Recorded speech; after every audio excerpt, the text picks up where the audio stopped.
안녕하세요. 삶의 깊이를 더하는 지식과 이야기의 채널에 오신 여러분을 환영합니다. 오늘 우리는 언어와 문화의 경계를 넘어 신앙 안에서 하나가 되는 사람들의 가슴 뭉클한 이야기, 그리고 우리 모두의 마음을 무겁게 짓누르는 용서라는 주제에 대해 깊이 나누어 보고자 합니다. 이 이야기가 여러분의 마음에 작은 울림을 준다면 구독과 좋아요를 통해 저희의 여정에 동참해주세요. 여러분의 관심은 저희가 더 깊고 의미 있는 콘텐츠를 만드는 데 큰 힘이 됩니다. 이 영상을 공유함으로써 하나님의 은혜와 평화가 더 많은 이들에게 전해질 수 있도록 축복의 통로가 되어주시길 바랍니다. 이 시간 말씀을 듣는 모든 분들의 삶에 하나님의 깊은 평안이 함께하기를 기도합니다. 오늘의 이야기는 다양한 문화적 배경을 가진 사람들이 함께 모여 예배하는 한 다문화 교회 공동체에서 시작됩니다. 그곳에는 한국에서 태어나 미국으로 이주한 부모님을 둔 한 한국계 미국인 형제가 있었습니다. 그는 집에서는 철저히 한국적인 문화와 가치관 속에서 자랐지만 학교와 사회에서는 전혀 다른 규칙이 적용되는 서구 문화 속에서 살아가야 했습니다. 그 누구도 명확하게 설명해주지 않는 두 세계의 경계 속에서 그는 늘 긴장하며 두 문화 사이의 균형을 잡으려 애썼습니다. 이는 마치 1960년대와 70년대 더 나은 삶을 찾아 낯선 땅으로 떠나야 했던 우리 부모님 세대의 모습을 떠올리게 합니다. 그분들에게 한인교회는 단순히 예배를 드리는 곳을 넘어 고향의 정을 나누고 서로에게 든든한 버팀목이 되어주던 삶의 중심이었습니다. 이 형제 역시 부모님의 희생과 헌신을 보며 자랐기에 그분들을 자랑스럽게 해드려야 한다는 무거운 책임감을 느끼곤 했습니다. 그런데 어느 날 그의 어머니는 이렇게 말씀하셨다고 합니다. 아들아, 나는 내가 그저 행복했으면 좋겠다. 부모님의 그 모든 희생에 보답하는 길은 세상의 성공이 아니라 아들 자신이 진정한 행복을 찾는 것이라는 그 한마디는 그의 삶을 지탱하는 가장 큰 힘이 되었습니다. 또 다른 자매가 있었습니다. 그녀는 남태평양의 통가라는 작은 섬나라에서 뉴질랜드를 거쳐 호주로 이주한 부모님 밑에서 자랐습니다. 그녀의 문화 역시 가족을 최우선으로 여기며 가족을 위해 모든 것을 희생하는 것이 당연한 가치였습니다. 그녀의 부모님 또한 자녀들에게 더 나은 미래를 선물하기 위해 고향을 떠났습니다. 그녀는 한국 문화에서 어른을 공경하는 방식에 깊은 감명을 받았다고 이야기합니다. 어른을 만났을 때 허리를 숙여 인사하는 모습, 두 손으로 공손히 음료를 따르는 모습 등 이러한 작은 행동 하나하나에 담긴 존중의 의미는 비록 문화는 다르지만 세대 간의 사랑과 존경을 중요시하는 보편적인 가치를 보여줍니다. 이 두 사람의 이야기에서 우리는 공통점을 발견합니다. 바로 부모님의 기도입니다. 한국인 형제는 어릴 적 밤새도록 기도하시던 아버지의 기도 소리를 들으며 자랐다고 합니다. 때로는 너무 시끄러워 아버지, 잠 좀 자게 조용히 좀 해주세요. 라고 투정을 부리기도 했지만 그 기도가 자신을 지키는 가장 강력한 보호막이었음을 그는 알고 있었습니다. 한 번은 아버지가 이런 말씀을 해주셨습니다. 내가 너희를 위해 기도하는데 하나님께서 내게 말씀하시더구나. 그 아이들은 내 아이들이다. 내가 기대하는 것과 다른 길을 갈지라도 그들은 내 아이들이니 걱정하지 말아라 하고 말이다.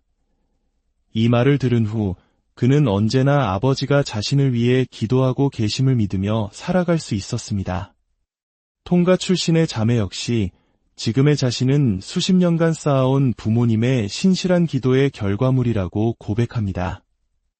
자녀들이 주님께 돌아오기만을 평생 믿고 기도하셨던 어머니. 그들의 삶은 바로 부모님의 기도가 낳은 열매였던 것입니다. 이처럼 가족의 사랑과 희생, 그리고 대를 잇는 신앙의 유산은 우리에게 깊은 감동을 줍니다. 하지만 가족이라는 관계는 때로 우리에게 가장 깊은 상처를 남기기도 합니다. 가장 가까운 사이이기에 우리는 서로의 약점을 너무나 잘 알고 있고 그 약점을 찔러 아픔을 주기도 합니다.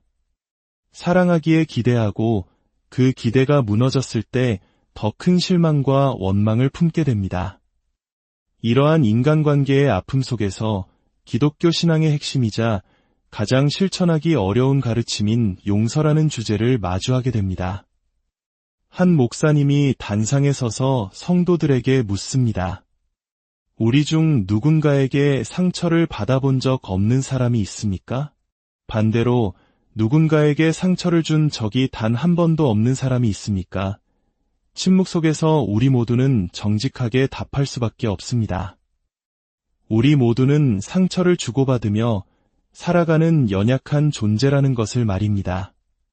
그렇기에 용서는 우리 삶에서 선택이 아닌 필수입니다. 예수님께서는 용서에 대해 여러 번 그리고 아주 강력하게 말씀하셨습니다. 그것은 단순한 제안이 아니라 우리가 따라야 할 명령이었습니다. 골로새서 3장 13절은 이렇게 말합니다. 누가 누구에게 불만이 있거든 서로 용납하여 피차 용서하되 주께서 너희를 용서하신 것 같이 너희도 그리하고. 마태복음 18장에서는 베드로가 예수님께 나아와 자신만만한 표정으로 질문합니다. 주님, 형제가 저에게 죄를 지으면 몇 번이나 용서해 주어야 합니까? 7번까지 하면 되겠습니까? 이 질문의 배경을 이해하는 것이 중요합니다. 당시 유대 랍비들의 가르침에 따르면 한 사람을 3번까지 용서하는 것이 의무였습니다. 그러니 베드로는 3번의 2배가 넘는 7번이라는 파격적인 숫자를 제시하며 자신이 얼마나 관대하고 영적인 사람인지 예수님께 칭찬받기를 기대했을 것입니다. 하지만 예수님의 대답은 베드로의 상상을 완전히 뛰어넘는 것이었습니다. 7번뿐 아니라 7번을 70번까지라도 할지니라 7번 곱하기 70번. 산술적으로는 490번입니다. 하지만 예수님께서 말씀하신 의도는 단순히 490번이라는 횟수를 채우라는 것이 아니었습니다. 성경에서 숫자 7은 완전함을, 70은 영적인 완전함을 상징합니다. 즉, 예수님의 말씀은 무한하게, 조건 없이 끝까지 용서하라는 의미입니다. 이는 인간의 계산과 한계를 뛰어넘는 하나님의 용서, 그분의 자비와 은혜가 어떠한지를 보여주는 가르침입니다. 그것은 바로 우리가 하나님으로부터 받은 용서의 크기를 기억하라는 메시지입니다. 우리의 죄와 허물은 490번이 아니라 그 이상 셀 수 없을 만큼 많지만 하나님께서는 당신의 아들 예수 그리스도의 십자가를 통해 우리의 모든 죄를 단번에 그리고 영원히 용서하셨습니다. 그 무한한 용서를 받은 우리가 어찌 형제의 작은 허물을 용서하지 못하겠느냐는 것입니다. 하지만 우리는 압니다. 용서가 얼마나 어려운 일인지를. 용서는 우리의 이성과 상식에 반하는 일처럼 보입니다. 누군가 나를 때리면 나도 똑같이 갚아주는 것이 공평하다고 세상은 가르칩니다. 누군가 나에게 상처를 주면 그 상처를 마음속에 품고 있지 않는 것이 나를 지키는 방법이라고 생각합니다. 작가 앤 라모트는 이렇게 말했습니다. 용서하지 않는 것은 스스로 쥐약을 마시고 쥐가 죽기를 기다리는 것과 같다. 용서하지 못하는 마음, 즉 분노와 쓴뿌리, 원망은 결국 상대를 파괴하는 것이 아니라 우리 자신을 먼저 병들게 합니다. 마치 무거운 돌덩이들을 가방에 하나씩 집어넣고 평생 짊어지고 걷는 것과 같습니다. 처음에는 견딜 만할지 모릅니다. 하지만 시간이 지날수록 돌덩이는 계속해서 추가되고 그 무게는 우리의 어깨를 짓누르고 우리의 영혼을 갉아먹어 결국 우리 삶 전체를 무너뜨리고 맙니다. 하나님께서 우리에게 용서를 명령하신 이유는 우리를 힘들게 하려는 것이 아닙니다. 오히려 그 무거운 짐에서 우리를 해방시켜 자유와 참된 평안을 누리게 하기 위함입니다. 그렇다면 우리는 어떻게 용서할 수 있을까요? 그것은 우리 자신의 힘과 의지만으로는 불가능합니다. 오직 성령님의 도우심을 구할 때, 그리고 우리가 하나님께 받은 용서가 얼마나 크고 놀라운 것인지를 매일의 삶 속에서 깊이 체험할 때 가능해집니다. 우리가 용서해야 할 대상 중 가장 어려운 상대는 때로는 다른 사람이 아니라 바로 자기 자신일 때가 많습니다. 과거의 실수, 다른 사람에게 준 상처, 부끄러운 기억들이 우리를 죄책감의 감옥에 가둡니다. 하지만 기억해야 합니다.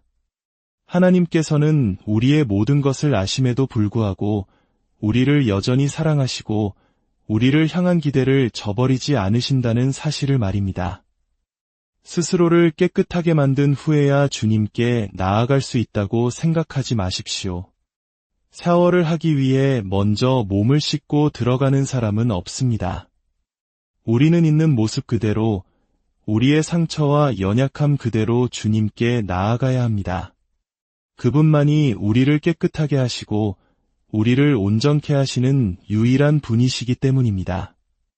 말씀이 끝난 후 공동체는 함께 성찬식을 거행합니다. 떡을 떼며 우리를 위해 찢기신 예수님의 몸을 기억하고 잔을 나누며 우리를 위해 흘리신 그분의 보혈을 기념합니다.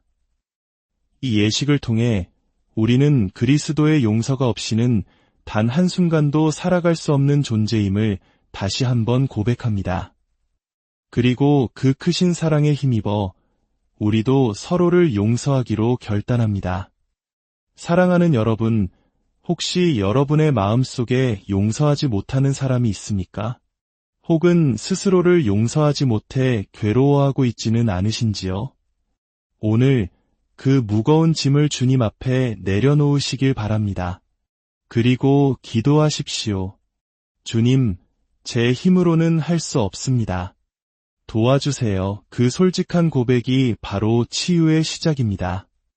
하나님께서 그리스도 안에서 우리를 용서하신 것과 같이 우리도 서로를 용서할 때 우리는 비로소 진정한 자유를 경험하게 될 것입니다. 원망과 미움의 사슬을 끊고 사랑과 은혜의 문화가 우리의 가정과 공동체, 그리고 우리 삶 전체에 가득히 피어나기를 소망합니다. 주 예수 그리스도의 은혜와 하나님의 사랑과 성령의 교통하심이 이 말씀을 듣는 모든 분들 위해 지금부터 영원까지 함께 하시기를 축원합니다.